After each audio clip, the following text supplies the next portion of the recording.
Or maybe a little more. I'm going to be telling you some of our stories, showing you some things. I need to let you know that there are life jackets on the boat. They're up front under the blue cabinet doors. We ask that you do not smoke on this boat ride and please remain seated. And I hope you all are having a good night. Here we go. So this is a real natural river. It starts here in San Antonio. It flows 241 river miles all the way to the Gulf of Mexico. There's fish in the water and everything. Right here, this part of the river on a map is shaped like a great big horseshoe. We call it the Great Bend in the river, and it is the natural course of the river. There's a muddy bottom here, rocks and mud, and it's about 3 feet deep.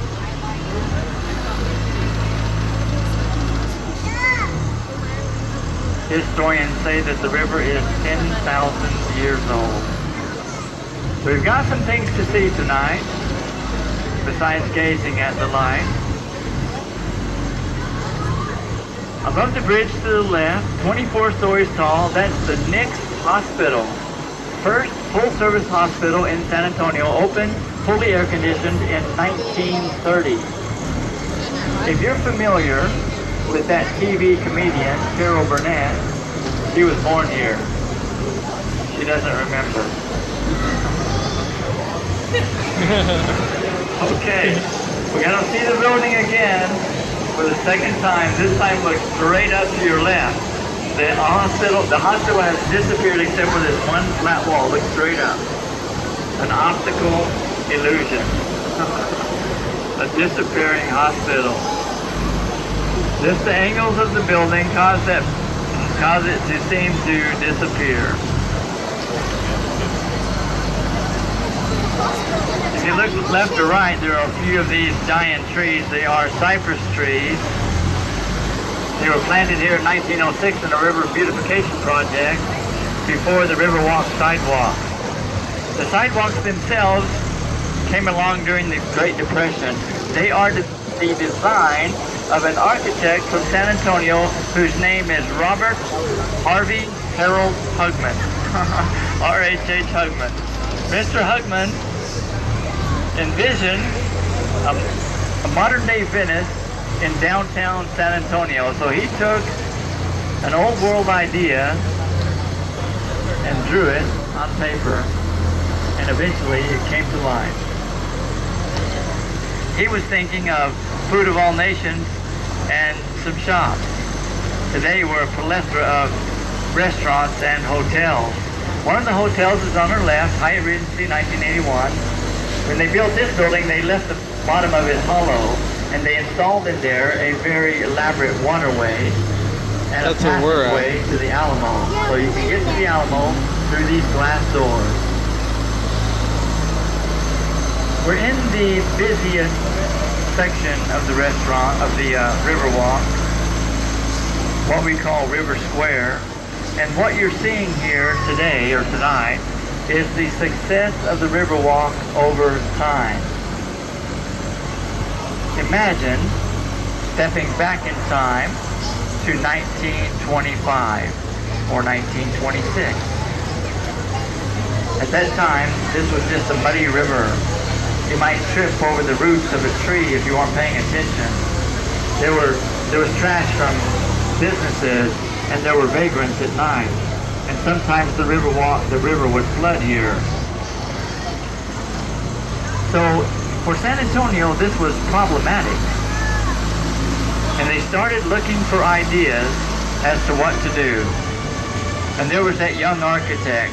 Not only was he detailing these river drawings, but he was talking to anyone who would listen. He was selling the idea. Finally, in 1929, the city of San Antonio adopted the Riverwalk plan, and that was the same year the Great Depression started, so there was no money for the sidewalks. So they were just sidewalks on paper for the next 10 years. By the time 1939 rolled around, the city had petitioned the federal government for some money. That money was granted to the city. A work project was formed here, and men in the construction industry built these sidewalks. So it was a WPA project, 1939 to 1941. You guys, I'm just going to have you note how many people on the sidewalks here. Did you ever wonder why people don't fall into the river? Oh, look how careful they are. So over to the right, that was just kind of a sideline. Over to the right, there's the Republic of Texas restaurant, great hamburgers, also not part of the tour, but the building itself dates back to 1893, and right here is where Mr. Hugman opened up an office in 1941. He was the father of the Riverwalk, the designer, and the first business here. You can see information about him on the walls and his name upon the balcony. But for a while, it was slow going. For 5 years, he was the only one on the river. Finally, in 1946, 5 years after Mr. Hugman, there was an old German man who took a risk and opened up a Mexican restaurant. Casa Rio here on our right was the first restaurant on the river, and they're the ones that kind of got the ball rolling. He introduced riverside dining. He also introduced boat rides. So what we're doing right now, today, 50 years later, is a result of Alfred Beyer. This is a family-run business still today, Casa Rio, and they pioneered the boat ride.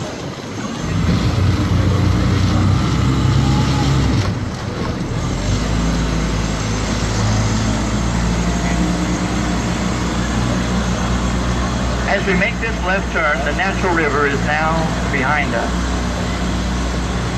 And we're in a man-made extension of the river, and that's what we call it, the man-made. The water here underneath us is about 5 feet deep, and it has a slippery cement bottom. I know that from experience.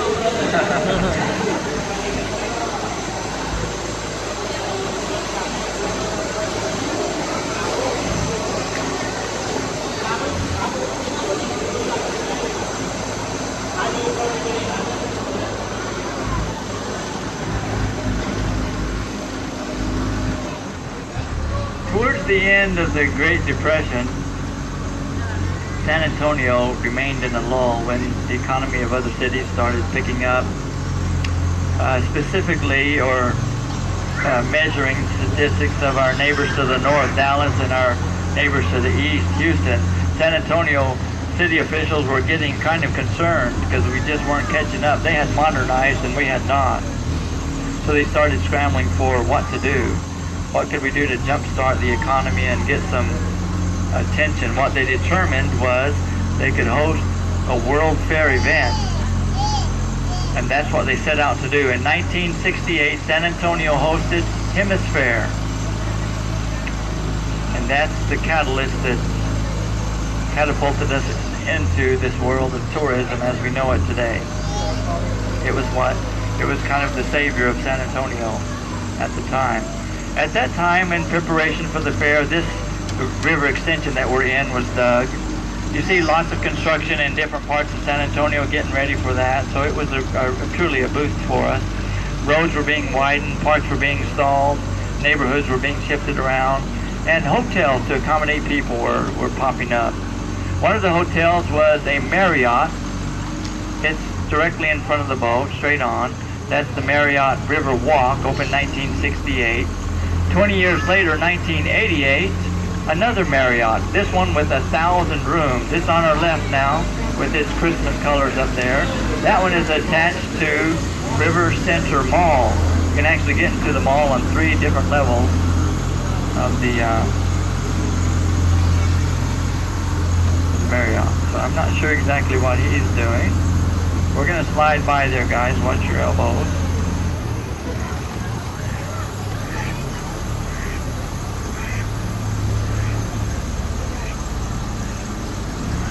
Right.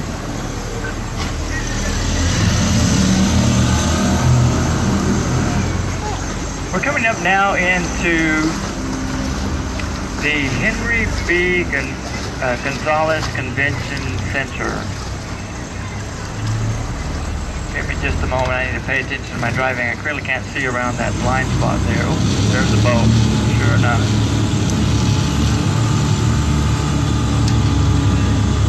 Let's see if we can back up. And I'm in full throttle reverse. We'll see what we can do here.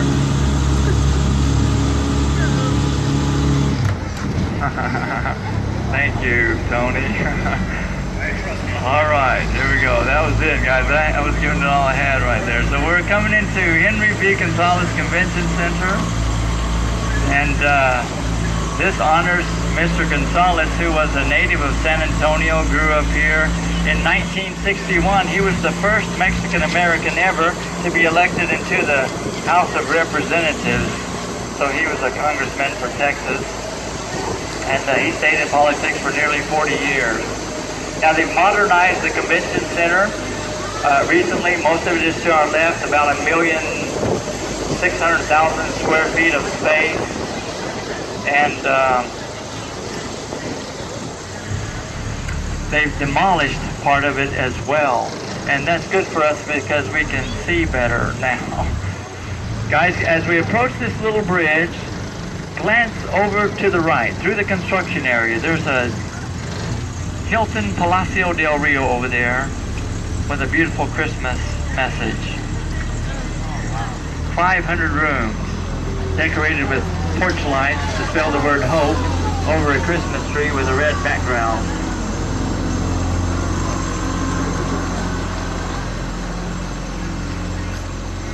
And we're coming by once again, so you'll, if you missed your photo opportunity, we'll see it one more time, okay? When we started this boat ride, I mentioned that the river starts in San Antonio. So I'm curious about that. Where the heck does all this water come from? Well, that's a good question, guys. Thanks for asking. Y'all are such a lively crowd. There we go. Underneath our city, in the ground, there is a tremendous lake. It's 10,000 years old. It's 180 miles long. It's 35 miles wide. No one knows how deep it is. Edwards Aquifer. And all of this water is squished up through the ground in springs to form the river. Wow. Now pretend that you were in a giant cavern in the ground at that lake, and it might look something like this. Well, you'd have to minus the trees and the lights, but the cave itself would be filled with rocks. There would be stalactites and stalagmites. You might hear the echo of running water. You might have a drip on your head. Water drips through the rocks above. The rocks are wet and moist when they're in the ground. When you bring them out of the ground, they dry and harden. Similar to concrete, they are very malleable construction material. It's called limestone, and it's the cream-colored rock in these walls right here, limestone. What you would not see in that giant cavern would be guide rails for a blue tour boat. Blue tour boat. So nice and easy, guys. I'm going to slide right in there. Nevertheless, be prepared. There is a bump.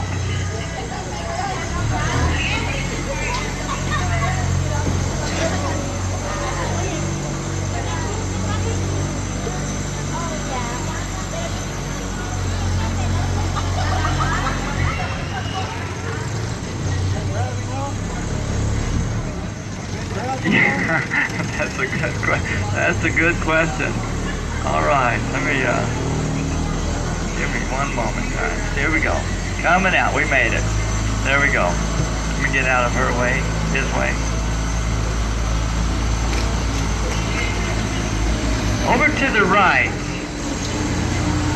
above the name of Lila Cockrell, there is a master artwork, masterpiece. There were 400,000 different colored rocks from all over Mexico collected, cut into little 1-inch squares, and pieced together by a famous artist there named Juan O'Gorman to create this masterpiece. From the center to the left, Represented there are Mexico, Central and South America. From the center to the right, Anglo-Saxon America. Up there, all mixed in the artwork, there's mythology, legends, history, culture, religion, and technology. All of those things combined create confluence. Confluence of Civilizations was the theme of the fair, 1968.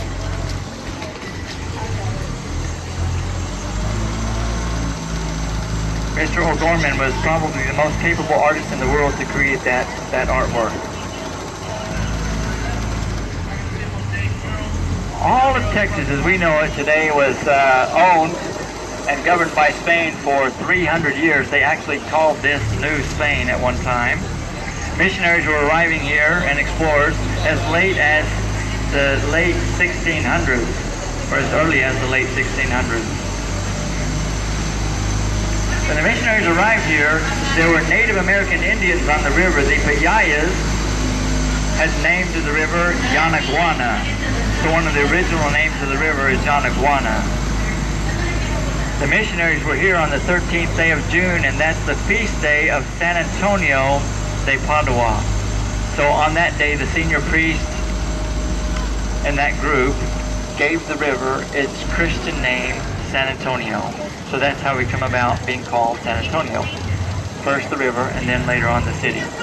Now, in front of the boat, on the sidewalk over there, is a statue of San Antonio given to the city from Portugal, where he was born. That was displayed for the World Fair of 1968, and today it remains on the river.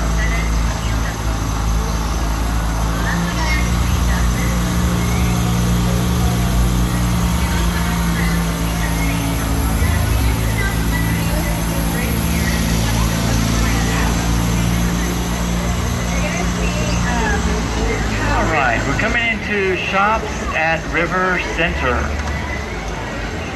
Originally opened in 1988 with about 1 million square feet of shopping space. Recently they've done a facelift to their facility. They've added a Dave & Buster's for entertainment. They've added some yummy venues. Yummy, I mean Ghirardelli chocolate, marble slab ice creamery, Starbucks for caffeine.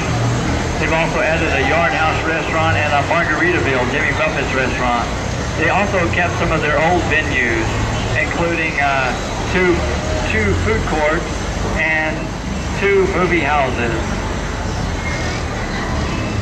River Center Mall. One of the movie houses is an IMAX, 80 feet high by 60 feet wide screen. They show their movie of the famous Battle of the Alamo, 1836.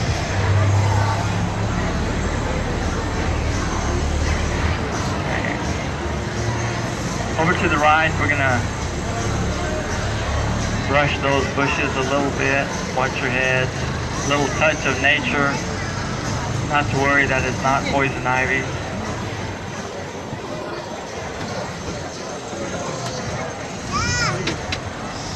So I'm in a little bit of a tricky spot. Give me just a moment, guys.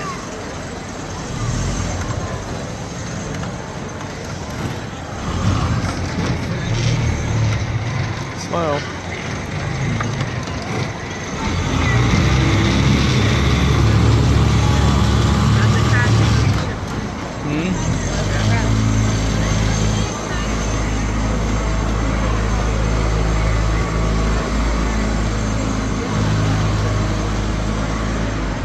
Hey, Isabella, why don't you sit here and I'll take a picture of you when we go around a Christmas tree? You and your mom? So let me get around here.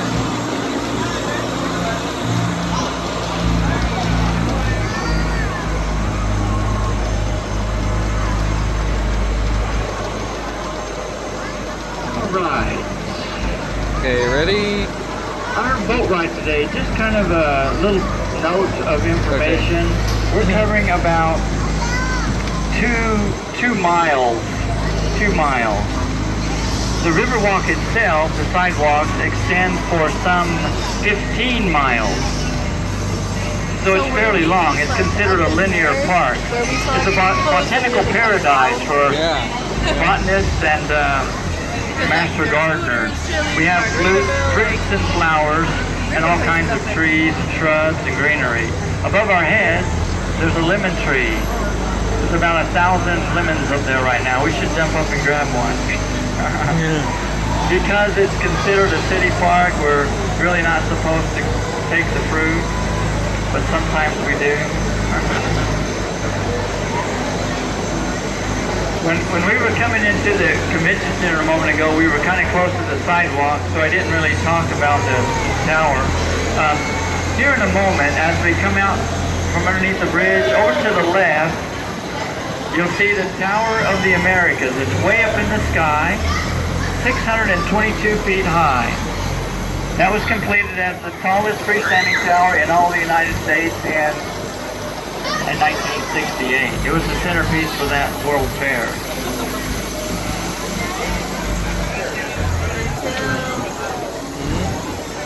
There is a glass-faced elevator ride to the top, an observation deck, and a revolving restaurant. Seattle Space Eagle. Wow. So we're going to rubberneck a little bit. Look way up in front of the boat. You're going to see an octagon-shaped building with a green roof and a flag on top. Tower Life building. We'll be over there in about 8 minutes. We'll talk about it then, the building, but for now it's just a good place to see it. Did you ever wonder how they get all these lights up in the trees? That's a good question. How do they get those lights up there? You guys, we have some specially trained squirrels that grab those lights and run them up the trees one string at a time. I'm just kidding. Don't believe that. Really, truly, there's crews of men that come out on boats with buckets of Christmas lights, bundles of lights, and the men climb the trees as high as they can to the top and have a rope, and they pull the rope up, and there's a bundle of lights there. And they take the bundle with a long pole and they put it where they want it, and then they take the lights and throw them out as far as they can, and then they take the long pole and stretch the lights out even farther. And down on the ground, there's more of their crew with long poles who grab the lights and pull them out. So they bring those out once a year, about in September, and in the day following Thanksgiving, there's a great big event. It's a citywide event. It brings about 300,000 people to downtown, where there's a parade and a lighting ceremony where they flip all the lights on. So we run the lights during the holidays only, and then about late spring, or after New Year's, they take them off, and then about late spring they take them down, and then fall they put them back up again. So that's how they do the lights. This year there's about 1,800,000 lights stretched over 13 miles. Most of them, I think, are right here in the downtown area.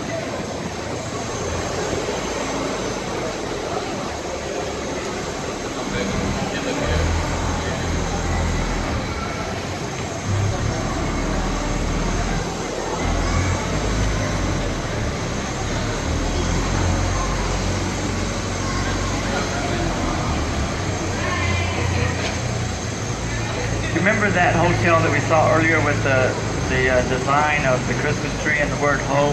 That was the front of that building. As we make this left turn, we're now at the back side of that building. And if you look up there, you'll see more of those rooms. Guys, this entire structure was built in 1967, late 67, in 202 working days. How did he do it? Wow. This was very non-conventional construction at the time. Mr. H.B. Zachary, a master builder, set 400 men to working around the clock right here night and day, and those gentlemen were digging a deep foundation and laying the first 4 levels of the building. 200 men, 7 miles from here, working around the clock, were pouring cement into forms. The cement was being cured with steam. When the form was broken, out popped this modular 37-ton hotel room. And that room was moved out onto a production assembly line where they did the plumbing, the electrical, the paint, the wallpaper, and laid all the carpet and installed all of the furniture. So that was all done. And when the room was done and everything was completed and everything was bolted down, they plopped the room on a flatbed trunk and hauled it here. Arriving here, there was a modified crane. It was a very heavy-duty crane, and it would pick the rooms up, and the crane had a whirlybird on it, and that whirlybird was a helicopter rotor that would help them guide the rooms into place and stack them, boom, one on top of one another, kind of like Lego blocks. So at first they could do 5 rooms a day. Eventually they could do 35 a day. So the building went up in a record construction time for a building of this size, 202 working days. It was completed. Mr. Zachary was the first registered guest of the hotel. He still runs a successful business today here in San Antonio. H.B. Zachary. All right, coming around the bend, this is Arneson River Theater. It's an open-air theater with the grassy seats on the left, which seat about 800, and an entranceway into La Villita, and the wooden stage over to the right. If y'all are familiar with that movie actress, Sandra Bullock, she was on the stage, tripped and fell. Poor girl. She was filming part of that movie, Miss Congeniality, which was done here in San Antonio. So, Miss Congeniality. Hey boss, how do we get through this?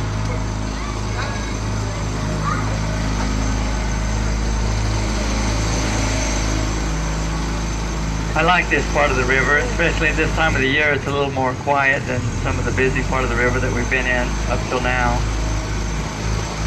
The waterfalls here beautify the landscape. They also help circulate water.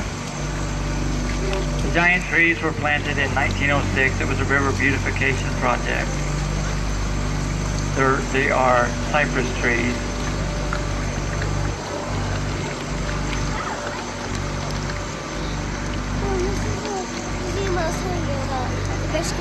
There's an iron bridge in front of us. This old bridge was placed here on the river in 1891. It's called the Presa Street Bridge. Presa is a Spanish word. It means barricade. So they used to dam the water and divert it into a sophisticated irrigation system for farm crops.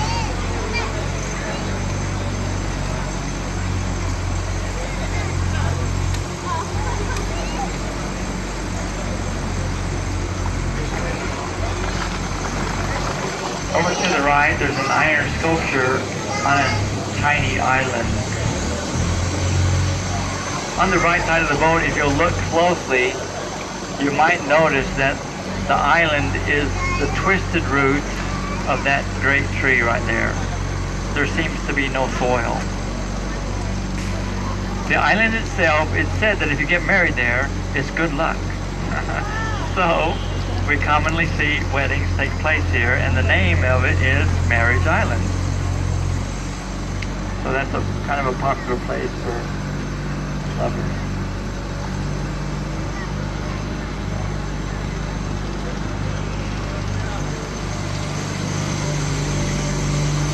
Coming out from the tunnel, there's a Christmas tree designed of Christmas lights, complete with a star on top.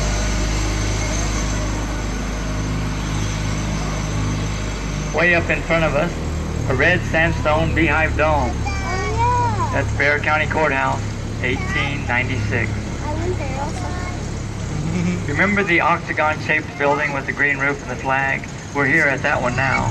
If you look way up to the top of that building, you will see that there are gargoyles hanging out over the edges. Gargoyles are functional water spouts. They're also part of the neo-Gothic design of this building, opened up here in 1929 as the Smith-Young Tower.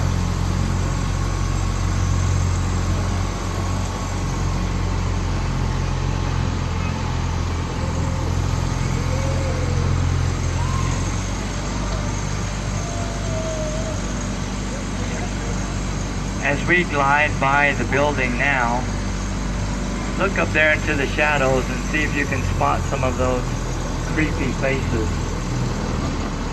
I'll give you a hint, they're about one level up above those arched windows. Those creepy faces are called grotesques. The gargoyles above and the grotesques below are protecting the building. In the metaphysical way of things, they are spooking off evil spirits. Now, whether or not that's really true, I don't have a clue. But that's what they say. Did anyone figure out what she was doing up there? Dabbing. Say again? Dabbing. Dabbing. Gabbing. Dabbing. Dabbing. Just Dabbing. Yeah. It's a dance. thank you for educating me. I had no idea. I understand now that that's dabbing and it's a dance. No, that's new to me. All right.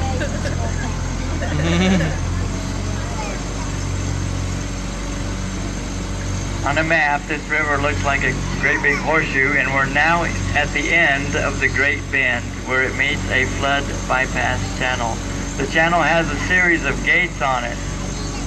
One of the gates is just inside this archway where you see the green light. Now you don't see the gate because it's in the water, but if you look on either side of the boat, you can see where the gate scrapes the walls when it's drawn up and down. It's not used very often. Water behind us is only about 3 feet deep, but water here in the channel is about 15 feet deep, so it's very significantly deeper. Behind us, about 2 streets back, we don't see it, there's a tall gate. It's raised up, and it's holding water back in, kind of like a dam, so it keeps this water at this level at all times. The water gently flows over the top of it. If there were a great storm that would cause flood conditions, the gate can be incrementally dropped down and this water can be drained out. Does it really flood in San Antonio? Well, that's a great question. Thanks for asking. Yes, it does. In the early 1900s, there were 6 floods in 9 years. One of those floods devastated downtown. 50 people drowned. Afterwards, the Army Corps of Engineers, working with the city of San Antonio, built a dam to catch some of that water before it gets downtown. And they also built this deep channel that we're in right here. Construction was finished here in 1929. 1929, San Antonio was the richest city in the entire state of Texas. That's the year that Alamo National Bank opened up a great big new building. It's over here to the right. Today, owned by the Drury Plaza Hotel. When the Drury bought the building, they acquired 3 of the original bank vaults that couldn't be removed from the building. They're just part of it. So we have